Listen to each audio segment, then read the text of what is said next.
AEG recently announced on their website that they were going to focus less on making lots and lots of games in favour of making fewer, more quality games. Now, don't worry, this means that if you're into things like Thunderstone Quest, Mystic Vale, Smash Up, they're more popular titles, they're still going to be releasing expansions for those. But in the meantime, since this announcement, we're going to take a look at one of the first games they've released since making this announcement.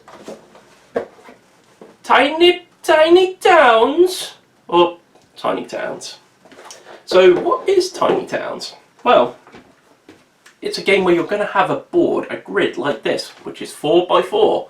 What you're going to be doing is placing resources on there in order to build buildings which allow you to score points. How about we have a closer look at this game and decide whether this decision AEG has made is the right one. Okay, so let's get a little bit more into how exactly you play the game. What's going to happen is everyone around the table is going to take a turn to be the world's most annoying foreman by taking this hammer here, which you get so much joy out of tapping on the table. One thing I will mention before I really get into everything is all these pieces are all made out of wood. No cheap plastic here, so they're all beautifully painted and the colours are vibrant. They're really going to stand out on the table. You're not going to have any problem being able to see what buildings are placed where on other people's grid. But anyway, that's besides the point. What's going to happen when you become the world's most annoying foreman is you're going to sit there and you're going to yell out a resource. So, wheat! At which point everyone has to take a wheat cube and has to place it on their grid somewhere. And you then pass your hammer on to the next person and they get to be the world's most annoying foreman. This time maybe yelling, brick! In which case you then take a brick tile and you put it there, or cube should I say. What's going to happen is this is going to carry on and carry on and carry on, and you're going to keep taking resources as people are yelling them, and then when you manage, if I can do this just right, if you manage to put them in a certain sequence on your grid, like that, it will match up to one of the cards on the table. So for example, there I can build a nice cottage, meaning that I can take this cottage and I can place it on any one of those squares which currently has one of my resources on them. So I'm going to place that one just there. This is going to carry on. You've got 1, 2, 3, 4, 5, 6, 7 different types of building that you can build per game. However, these buildings are actually going to change from game to game and they all score differently. The cottage is always going to remain there. Always scores you 3 points if it's fed.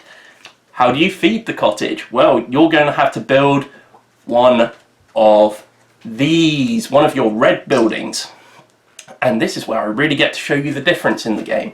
There are different types of buildings which can feed your cottages. You'll only have one of them available in each game.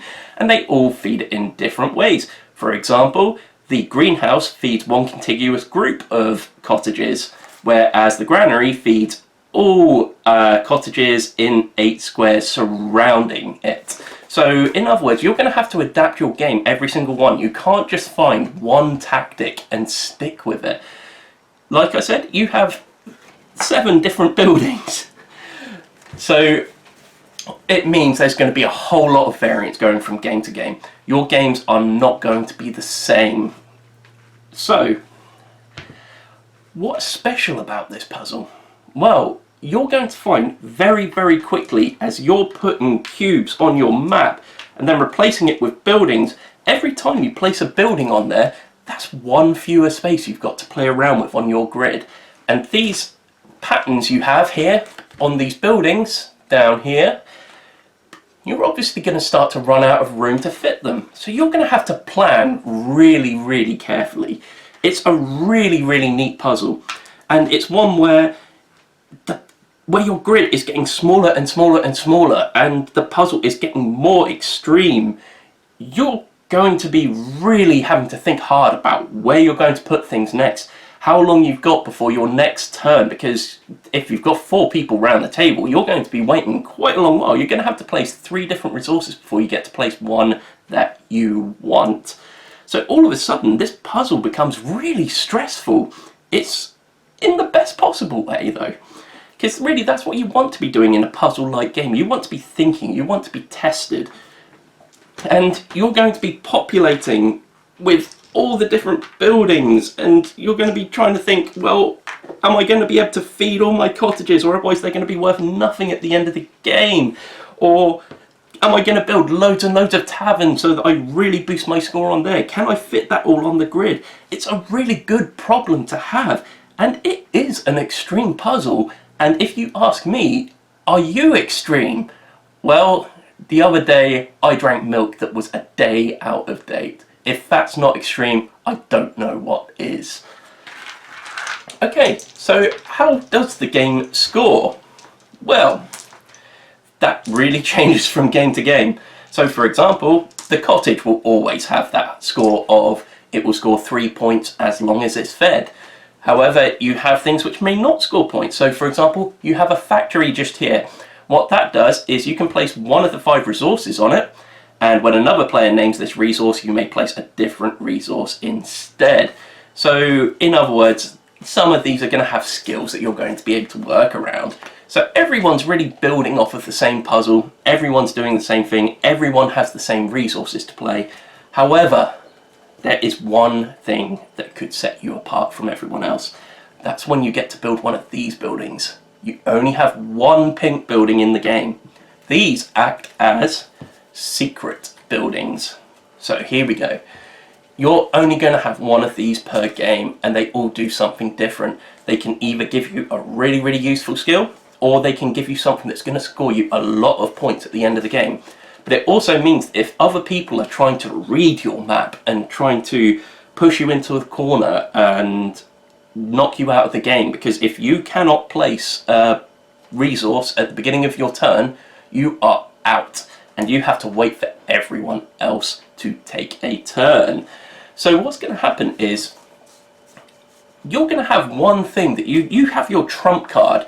It may look like that your map is about to absolutely collapse in on yourself, and then you pull out your secret objective, which you only flip once you've built, and then you put a middle finger up to everyone else around the table. Honestly, it's a really fantastic system because everyone is playing all the time. Yes, you do have to wait for everyone to put down their last resource that was called before you can call out the next resource. However, you do have to announce when you're about to build a building. You can't just place them whenever you want. You have to do it before someone calls out a resource. If you do it afterwards, it's tough.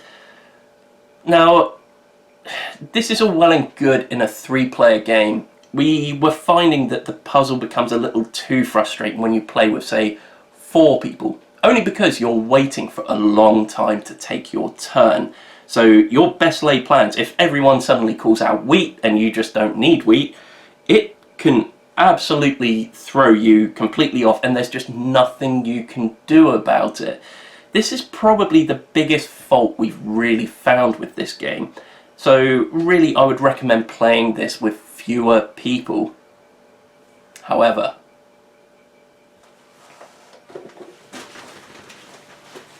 there is another deck of cards included in the box. What it is it's this little deck which is really made for the solo variant of the game. So yeah, you can play this game on your own, and it actually works really, really well. It kind of reminds me a bit of Railroad Ink, where you're just trying to beat your own score. They've got kind of a guide in the book, in the instruction manual, kind of like to give you an idea of what's a good score. So you've got something to aim for, and you can kind of gain titles from doing it. But what this deck of cards does is it has resources all down on there.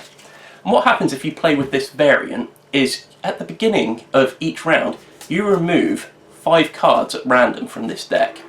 You're then left with this deck which gets passed from player to player if you're playing with more. Or on your own, obviously, you just use the same deck all the time.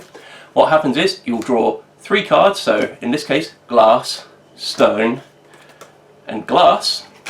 You have to put those down on your grid. However, then every single player gets to take 1 cube of their choice. And that's the important thing here. Choice. It's giving you an extra thing to think about.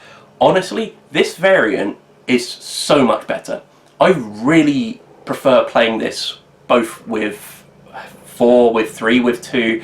I prefer it anyway. However, if you do want that experience that they originally intended of yelling out the resources, I would really stick to 2 or 3 people playing that in order to really keep the game in motion and keep everyone engaged. However, what this variant actually does, it, one, makes everyone's puzzle the same.